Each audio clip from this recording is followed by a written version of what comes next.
And I felt the podcasts in my mass media class especially were, the kids really took a enjoyment to them, with the transcripts and the processes, and it was one of those things that I didn't have last year, and it was a way that the kids were able to show their creativity, give their communicate their opinions, and kind of advocate for stuff that I would have never even imagined or even knew how to do until I took these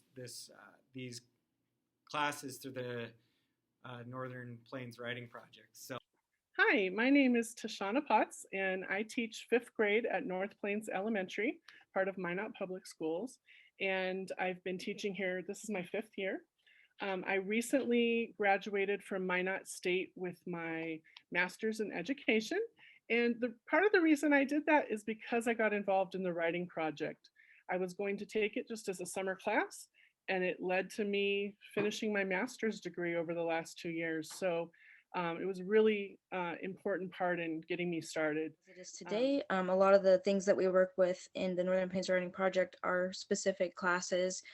We're looking at like podcasts as well as like traditional literature like articles, and as well as video games as mediums of texts. And we focused on writing strategies as well as ways to communicate, so that we could take those back to our students.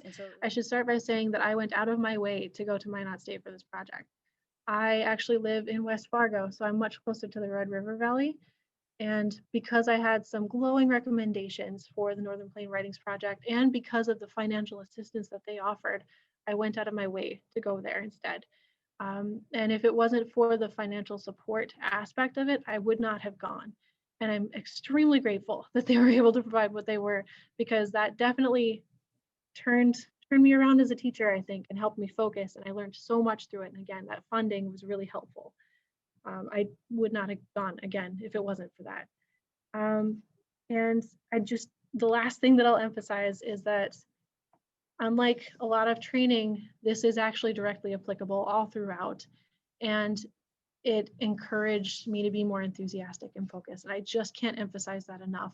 I don't know what the current statistics are, but we're always hearing that 50% of teachers drop out in the first 5 years.